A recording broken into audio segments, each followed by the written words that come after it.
അമ്പലമേട് വിശ്വാസവഞ്ചന കേസിൽ ചോറ്റാനിക്കര മജിസ്ട്രേറ്റ് കോടതിയുടെ നടപടികൾ തൽക്കാലത്തേക്ക് തടയണമെന്നാവശ്യപ്പെട്ട അഗസ്റ്റിൻ സഹോദരങ്ങൾ. കേസിലെ പ്രതികളായ റോജി അഗസ്റ്റിൻ, ആന്റോ അഗസ്റ്റിൻ, ജോസുകുട്ടി അഗസ്റ്റിൻ എന്നിവർ നൽകിയ ഹർജി ഹൈക്കോടതി ഇന്ന് വീണ്ടും പരിഗണിക്കും. Sultan Bathery judicial first class magistrate കോടതിക്ക് മുന്നിലുള്ള വനം വകുപ്പിന്റെ കേസിന്റെ അന്തിമ അന്വേഷണ റിപ്പോർട്ട് സമർപ്പിക്കുന്നതുവരെ അമ്പലമേട് പോലീസ് രജിസ്റ്റർ ചെയ്ത കേസിന്റെ വിചാരണ നിർത്തിവെക്കണമെന്നാണ് ആവശ്യം. ഡാനി, കേസിൽ നിന്ന് ഒഴിവാക്കണമെന്ന ആവശ്യം ഹൈക്കോടതി തള്ളുന്നൊരു സാഹചര്യം ഉണ്ടായി. ഇപ്പോഴിതാ മറ്റൊരു ആവശ്യത്തിലേക്ക് നീങ്ങുന്നു. വിശദാംശങ്ങൾ എങ്ങനെ?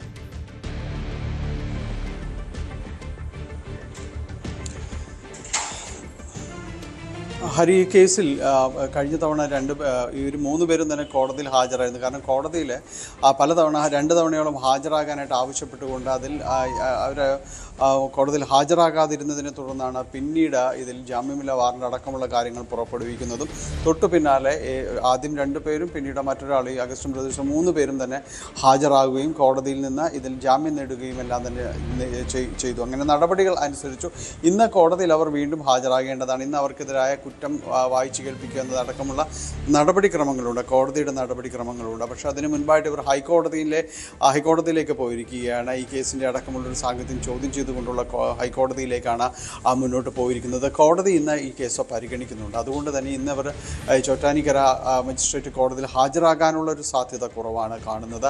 എന്തായാലും ഈ കേസ് നിലനിൽക്കുന്ന നേരത്തെ റദ്ദ് ചെയ്യണമെന്ന ആവശ്യമടക്കം കോടതിക്ക് മുന്നിലെത്തിയെങ്കിലും അത് കോടതി പരിഗണിച്ചിരുന്നില്ല. ഈ കേസ് എന്ന് പറയുന്നത് 2021 വയനാട് നിന്ന് ഈ വനംവകുപ്പിൻ്റെ അടക്കമുള്ള യാതൊരു രീതിയിലുള്ള അനുമതിയും ഇല്ലാതെ തന്നെ അവിടെ നിന്ന് മരം മുറിച്ച് കടത്തി എന്നതാണ് ഇവർക്കെതിരെ നിലനിൽക്കുന്ന കേസ്. അത് ഇവിടെ കരിമുകളിലുള്ള ഒരു തടി വ്യവസായിക്ക് അവിടേക്ക് മരം എത്തിക്കുകയും പിന്നീട് അദ്ദേഹമാണ് ഈ കേസ് നൽകുന്നത്. ഇപ്പോഴുള്ള കേസ് നൽകുന്നത് വിശ്വാസവഞ്ചനയ്ക്ക് അദ്ദേഹമാണ് നൽകുന്നത്. കാരണം തന്നെ പറഞ്ഞ് തെറ്റിദ്ധരിപ്പിച്ചാണ് ഇതിൽ നിന്ന് പണം വാങ്ങുകയടക്കമുള്ള കാര്യങ്ങൾ ഉണ്ടായിരുന്നത്. യഥാർത്ഥത്തിൽ അത് നിയമവിരുദ്ധമാണെന്ന് തനിക്ക് അറിയില്ലായിരുന്നു എന്നതാണ് മലബാർ ടിമ്പേഴ്സിൻ്റെ ഉടമ കോടതിയിൽ നൽകിയിരിക്കുന്ന ഈ പോലീസ് സ്റ്റേഷനിൽ നൽകിയിരിക്കുന്ന ഒരു കേസ് എന്ന് പറയുന്നത്.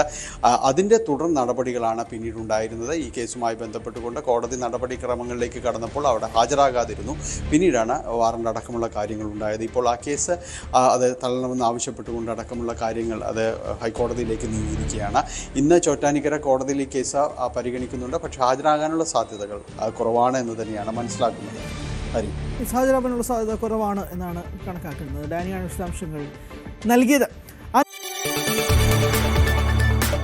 കൂടുതൽ വാർത്തകൾക്ക് News 18 Keralam YouTube channel subscribe ചെയ്യുക.